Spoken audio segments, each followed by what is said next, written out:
अस्सलाम वालेकुम, मैं रशीद अहमद चाचड़, वज़ात न्यूज़ कराची में इस वक्त मौजूद हूँ गुलबर्ग टाउन सेंटर ब्लॉक 15 में। यूसी 3 लगती है और ये जो है बात की जाए कार्डियो से लेकर ये रियाज ऑटोस तक ये रोड जो ना बननी जा रही है।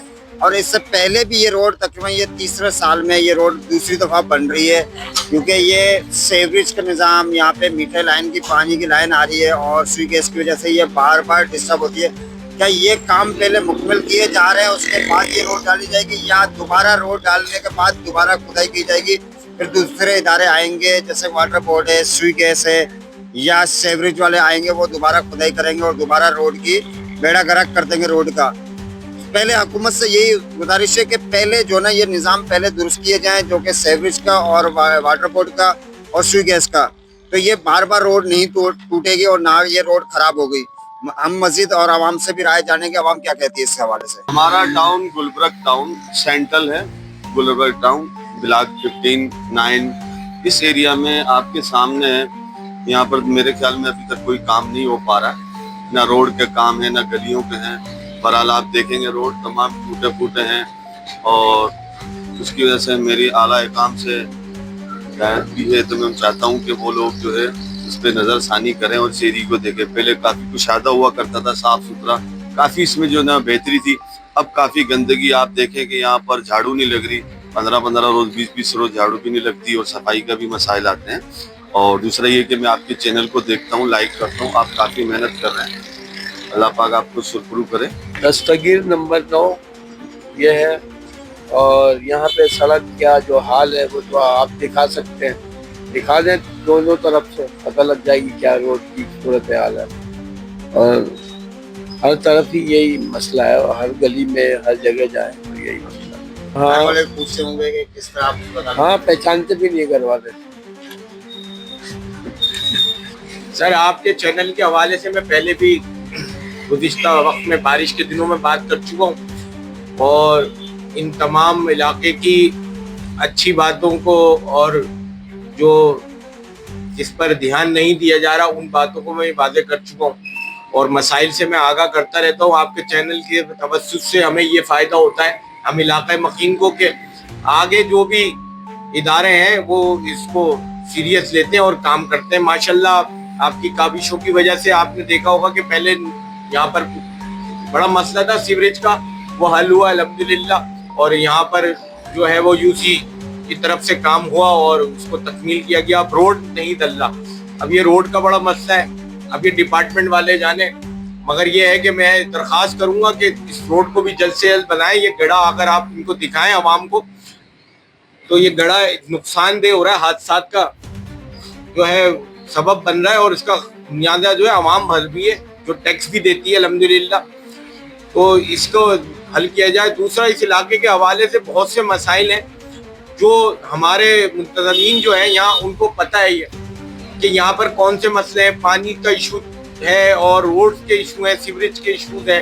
फिर सबसे बड़ी बात यहाँ पर पोषण माफिया का सरगर्म है, उससे भी बड़े मसाइल हो रहे हैं। और अभी जो है रोड पर कचरा उठाने के लिए जो है वो हफ्ते में एक दफ़ा कोई आ गया तो आ गया, नादिर और शादिर, वरना ऐसे ही रोड पे सफाई करके चले आते हैं खाना पूरी करके अपनी।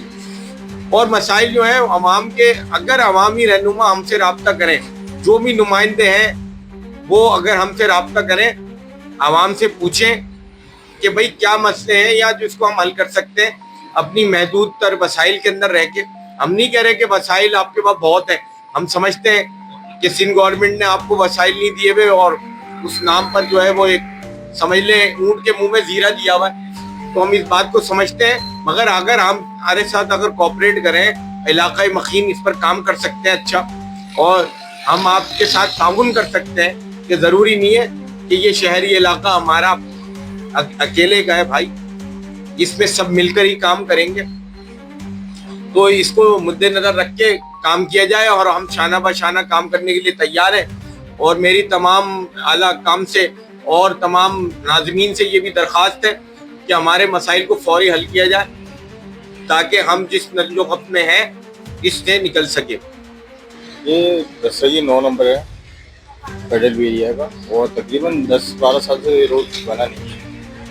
आगे देखें कब तक बनते हैं। हर पार्टी बोली हम काम करवा रहे हैं, हम काम करवा रहे हैं, मगर काम हो नहीं रहा। उल्टा जो है हमारे लिए मुसीबत खड़ी हो गई कि कुछ दिन पहले लाइन डली थी और महीना हो चुका है, रोड का हाल आप देख सकते हैं क्या हो रहा है। यही मामला है कि कब हल होगा, इसी इंतजार में बैठे हैं। कंप्लेन कर करके थक चुके हैं, कोई रिस्पॉन्स तो आ नहीं रहा। सफाई वाले आते हैं, सफाई वाले आते हैं तो बस ऊपर ऊपर का जो है कचरा समेटा और निकल, उसके बाद कोई रिस्पॉन्स होता नहीं है। काम तो काफी टाइम से हो गया, तो यहाँ पे हुआ ही नहीं। और ये खुदाई करके चले गए, लाइन लगा ग्रेटर लाइन डाली, उसके बाद रोड ही नहीं बने। अंधेरा करे कब रोड बने, कब ये मिट्टी से जान चुके। पूरी दुकान मिट्टी जाती है हमारी, ट्रैफिक के आने जाने से सारी मिट्टी होती है दुकानों में आती है। और ये टाउन से इनसे तो उसमें नहीं, काम से होगा ठीक नहीं है, खरीदारी नहीं। क्या हाल, हाँ क्या हाल हुआ है, ये क्या पड़ा। अगर ये 1.5 हफ्ते में ये टोल काम करवा दे तो क्या मुश्किल हो जाएगा। बहुत अच्छी बात है, ये तो हो जाता है, बहुत अच्छी बात है।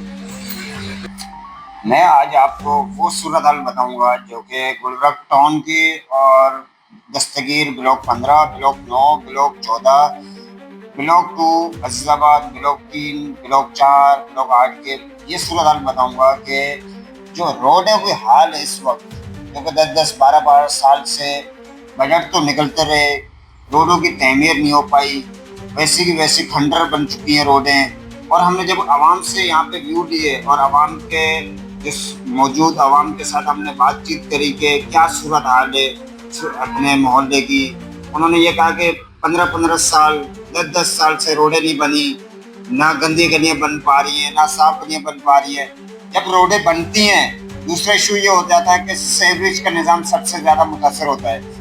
कभी सीवरेज का मुतासर होता है, कभी वाटर बोर्ड की लाइनें जो ना चौक हो जाती हैं, उसकी वजह से दोबारा खुदाई की जाती है रोडों को, फिर वो महीनों के महीने, सालों के साल ऐसे ही पड़े रहती हैं। फिर अगला बजट पास होगा, फिर उसी में वो बजट पास करने के बाद जो है वो रोडों की तमीर होगी। फिर सुई गैस की बात करें तो सुई गैस भी ये करता है कि कटिंग के पैसे तो दिए जाते हैं मगर काम नहीं होता, काम करके चले जाते हैं, अजियत आवाम में आ जाती है, अजियत जो ना आवाम मुतासर होती है, क्योंकि आवाम को यहाँ से सफ़र होता है, उसी माहौल से गुजरना होता है जहाँ पे जंप होते हैं, रोडों टूटी फूटी पड़ी हैं। दस्तगीर का इस टाइम बहुत बुरा हाल है। फेडरल दस्तगीर का फेडरल बी एरिया, यहाँ पे गवर्नमेंट के ऑफिसर रहते थे माजी में अगर बात की जाए तो, इसलिए इसका नाम रखा गया फेडरल बी एरिया, साफ सुथरा इलाका था। आज ये नशर हो चुका है दस्तगीर का कि हर गली खंडर का मंजर पेश कर रही है। क्यों कि बजट तो निकल रहा है, वो आखिर जा कहाँ रहा है, किसकी जेब में जा रहा है। एक दूसरे पे सिर्फ एक ही बात करते हैं, हमारे पास फंडिंग नहीं है, हमारे पास मसाइल हैं, हमारे पास ये हैं। कभी जो ना मेयर मुर्तज़ा साहब कहते हैं कि हमारी रोडें नहीं है, कभी टाउन कहता है हमारी रोडें नहीं है। तो दूसरा सबसे बड़ा इम्पोर्टेंट बात यह है कि आवाम को चुरंगियाँ घुमाई जाती हैं। चुरंगियाँ कैसे घुमाई जाती है? जैसे यूसी का काम होता है कि एप्लीकेशन देना, यूसी का काम है सीवरेज निज़ाम सही करवाना, क्योंकि लोकल गवर्नमेंट है, वफाक से वो डायरेक्ट नहीं मिल सकता, पब्लिक नहीं मिल सकती, क्योंकि लोकल गवर्नमेंट इसलिए बनाई गई थी, टाउन यूसी से इसलिए बनाए गए थे कि आवाम के मसाइल को सुना जाए और हुक्मरान तक बात पहुंचाई जाए आगे तक। यहाँ बात की जाती है, यूसी चेयरमैन ये कहते हैं कि हमारे ये डोमेन में नहीं है। भाई आपके डोमेन में नहीं है तो रोडें क्यों खुदाई कर रहे हैं, आप क्यों लाइनें डाल रहे हैं? फिर आप जिसका काम है उनको करने दें। आप काम भी कर रहे हैं, आपके यहाँ हमारे पास मसाइल नहीं है, हमारे पास वसाइल नहीं है। कभी आप कहते हैं हमारे पास बजट नहीं है, फिर वही 2 दिन के बाद वहाँ खुदाई हो जाती है। वो कैसे होती है, क्या वो ऐसा मामला आ जाता है, कहाँ से पैसे आ जाते हैं, कहाँ से फंडिंग आ जाती है जो आप दोबारा काम करवाते हैं? वरना एक दूसरे पे सिर्फ इल्जामात लगाए जाते हैं आवाम को सिर्फ अजियत में डालने के लिए। दस्तगीर की मैं सबसे इम्पोर्टेंट बात अगर करूँ हर टाउन की, कराची के शहर की, कि हर पथारे लगे हुए हैं चारों तरफ रोडों पे, मेन रोड हो, गलियों हो, छोटी छोटी शाराएं हो, आखिर इसके अंदर कौन कौन शामिल है हम उनका भी पर्दाफाश करेंगे। क्योंकि प्राइवेट बिल्डर आते हैं, चाहे वो डीसी का हो, केएमसी का हो, टाउन का हो, चाहे वो पुलिस का हो, सबके सब अपना एक गंगा में बहते हुए हाथ डाल रहे हैं, क्योंकि सबकी जेब में पैसा आ रहा है। कैसे किसी पुलिस वाले का पथारा लगा हुआ है, किसी सियासी पार्टी के बंदे का पथारा लगा हुआ है, टाउन चेयरमैन का लगा हुआ है, कोई जो ना यूसी का लगा हुआ है, यूसी चेयरमैन का लगा हुआ है, वार्डन के जो हैं उनके लगे हुए। आखिर आवाम को ऐसे ही रोडों पे ट्रैफिक में फंसा रहना पड़ता है। 10 मिनट का सफर घंटों में क्रॉस करना पड़ता है। हमारे हुक्मरान तो नोटिस तो लेते हैं मगर प्रॉपर हल नहीं निकालते, वरना हर जगह यही कानून है, जहां आपके ग्राउंड्स और पार्क हो पथारे वहां लगाए जाएं, सस्ते बाजार वहां पे लगाए जाएं, जहां आपको आवाम को सहूलियत हो।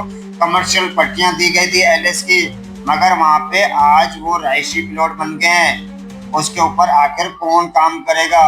दूसरी इम्पोर्टेंट बात यह है कि इसका फायदा जो उठाते हुए दूसरे दुकानदार वो भी रोडों पे आके दुकानदारी करते हैं, क्योंकि चाहे वो होटल हो, चाहे वो परचून की दुकान हो, कॉकरिश हो, कोई सी भी अगर दुकान वगैरह की बात की जाए, वो रोडों पे आके बैठ के बिजनेस करते हैं। उसका पैसा किसकी जेब में जाता है? कोई चलान नहीं होता, सिर्फ और सिर्फ जेबों में पैसा भरा जा रहा है, चाहे वो डीएमसी के हो, चाहे वो केएमसी के हों, चाहे वो पुलिस इदारा हो, सबकी जेबों में जाता है। सिर्फ इसमें पिस कौन रहा है? गरीब आवाम, वो भी ट्रैफिक में। हादसा हो रहे होते हैं, हादसा का क्या मकसद होते हैं कि कहीं अल्लाह ना करे बाइक की या गाड़ी की ब्रेकें फेल हो जाए, किसी की जानी नुकसान नहीं हो। यहाँ तो मौत को खुद गले लगा के बैठे हुए होटल वाले हों, चाहे वो परचून की दुकान हो, चाहे वो मार्केट के किसी भी पथारे की दुकान हो, रोडों पे लगाना गैर कानूनी है। मगर यहाँ पे कब अमल होगा और कब इस पे जो नोटिस लिए जाएंगे, ये मामला कब तक हल होंगे कि आवाम को सहूलियत मिलनी चाहिए, कराची शहर की आवाम को।